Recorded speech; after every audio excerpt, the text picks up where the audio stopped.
Bonjour à tous. En tout cas, merci beaucoup. Dans cette émission politique, le législatif, bien entendu, nous oblige 10 minutes pour convaincre. Aujourd'hui, j'ai le plaisir d'avoir avec moi Lydia Picard. Bonjour, Bonjour, ça va bien? monsieur. Oui, ça va bien. Merci beaucoup de nous faire le plaisir d'être ici à Bassin-Labou avec nous, dans ce studio de Canal Austral. Lydia Picard, 5e circonscription, Oui, affiliée à un parti qui s'appelle Liberté démocratique français, LDF. Oui. Explique-nous un petit coup. En fait, la LDF, c'est un parti qui existe depuis peu de temps, 2 ans. Donc nous, on s'est présenté pour les élections européennes. Bon, bien sûr, les gens ne connaissent pas trop, mais en ce moment, on commence à nous faire connaître. Donc c'est un parti qui est fait du peuple. On a des citoyens comme vous, comme moi, des gens qui travaillent et qui ont décidé de représenter le peuple parce qu'on n'en peut plus sur les mensonges des hommes politiques qui, quand il y a une élection, ils nous font des promesses, on va faire ci, on va faire ça. Mais est-ce que le peuple peut gouverner? Oui, le peuple, parce que, je pense aussi. N'oublie pas que Sarkozy, un jour, quand il était président, a dit que ce n'est pas la rue qui commande, parce que quand il a fait référence à la rue, il a pensé au peuple, et ce n'est pas la rue qui commande, c'est l'État qui commande. Est-ce qu'on peut se faire substituer la gouvernance par le peuple? Mais lui, quand il a dit la rue qui commande, je pense qu'il a dû il a dû voir une certaine personne, pas le peuple. Ça veut dire que, bon, il y a, je pense que ce temps-là, il avait employé le mot racaille ou je vais oui, cracheur et tout ça, voilà. Bien sûr. Non, on n'est pas ça. Ce sont des pères de famille, des mères de famille qui travaillent ou des personnes, les chefs d'entreprise, un artisan, un commerçant. Ce seront ces gens-là qui vont former le gouvernement, bien sûr. Qui vont être formés. Dans ce cas-là, il faut vraiment ne plus avoir confiance en l'État. Ce qu'elle représente aujourd'hui, quand même. On va former l'État, mais l'État sera formé par le peuple, mais pas pour les hommes qui sont en place en ce moment. Mais est-ce que le peuple a les compétences de l'État?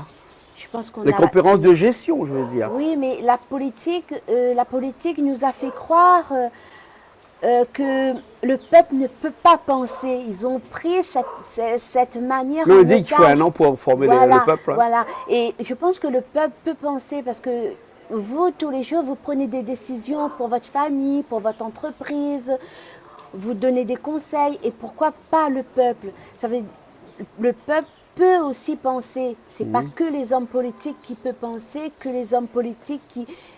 Et diriger, on n'a pas besoin d'avoir beaucoup de diplômes pour diriger.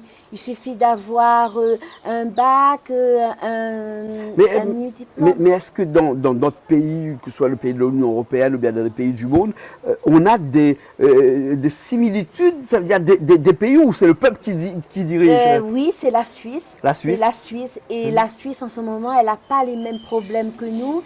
La Suisse se porte très bien et tout. Donc, en fait, la Suisse, elle a même voté pour la couleur des poubelles. Est-ce que vous vous rendez compte? Ouais. La Suisse, c'est donc pas les que les montes, hein. C'est aussi c'est un pays, qui est gouverné par le peuple. Par le peuple. Il y a un gouvernement qui est composé par le peuple et ce gouvernement propose des référendums aux citoyens, et ce sont les citoyens. Comme en ce moment, vous savez qu'il y a la guerre en Ukraine et tout. Imaginez que M. Macron, lui, il a donné 30 millions d'euros à l'Ukraine. Bon, là, il a pris sa décision. Nous, on n'avait rien à dire. Imaginez qu'il y avait le système, une constitution d'assemblée qui est dirigée par le peuple. Vous avez fait un référendum à chaque fois? Pas... Quand même. Pas à chaque fois, mais les sujets les plus importants. Mais il y aura beaucoup de référendums, là, quand même. Ben, vaut mieux avoir beaucoup de référendums. Ça coûte cher, un référendum, hein, quand même. Mais nous, c'est comme une élection, là, ça coûte cher. Oui, c'est peut-être moins cher parce que nous, on va mettre un système sur électronique, électronique. On va mettre, comment dire, un appareil pour les gens puissent voter.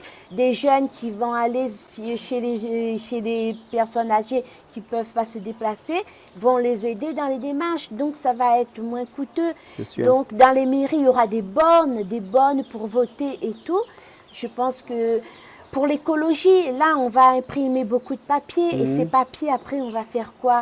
Donc ce sera bien aussi pour l'écologie. Alors si le peuple décide, hein, mais le peuple peut décider aussi de son pouvoir d'achat, parce que là actuellement on parle beaucoup de pouvoir d'achat. À chaque fois qu'il y a quelqu'un qui est venu chez nous, on a parlé de ce pouvoir d'achat, de ce que gagnent ces personnes-là et qui n'arrivent plus à joindre les deux bouts. On a toujours dit qu'après le 10 ou le 15 du mois, ben, les gens ils n'ont plus rien à manger.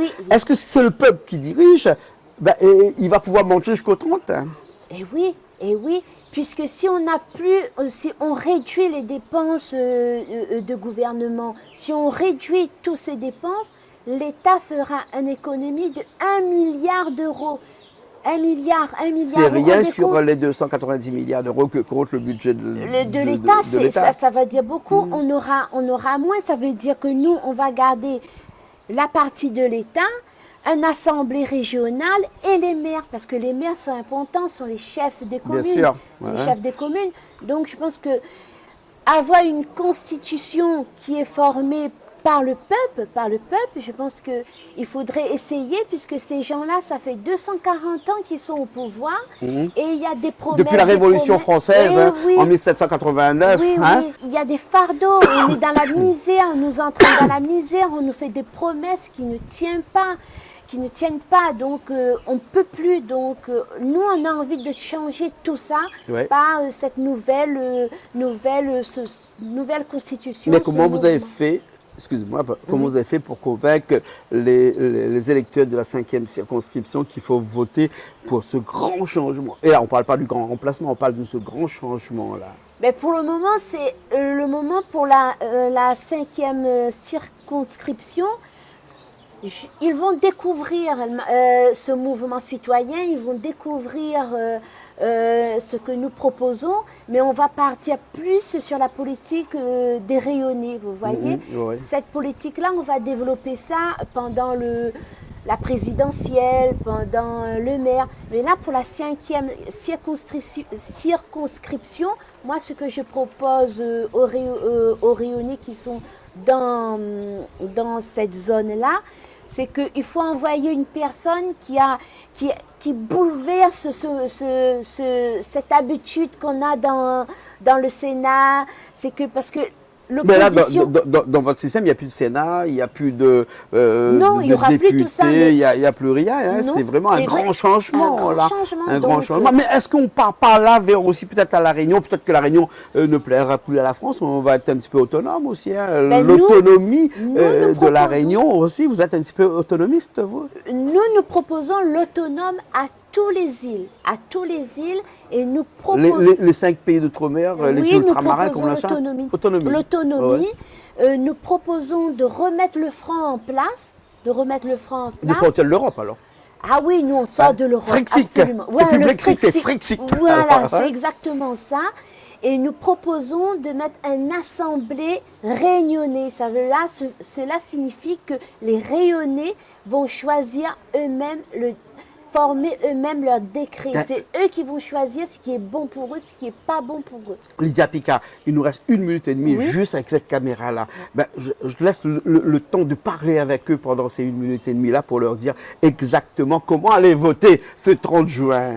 Moi, je suis nouvelle dans la politique. Je vous invite à voter pour moi, car il faut bousculer ce système qui est en place depuis 240 ans. Il faut bousculer, il faut les rayonnés prennent la place. Nous, on fait partie de cette nation qui est la France. La France doit absolument changer son comportement envers nous, les rayonnés. Nous, les rayonnés, on doit faire partie de l'économie de la Réunion.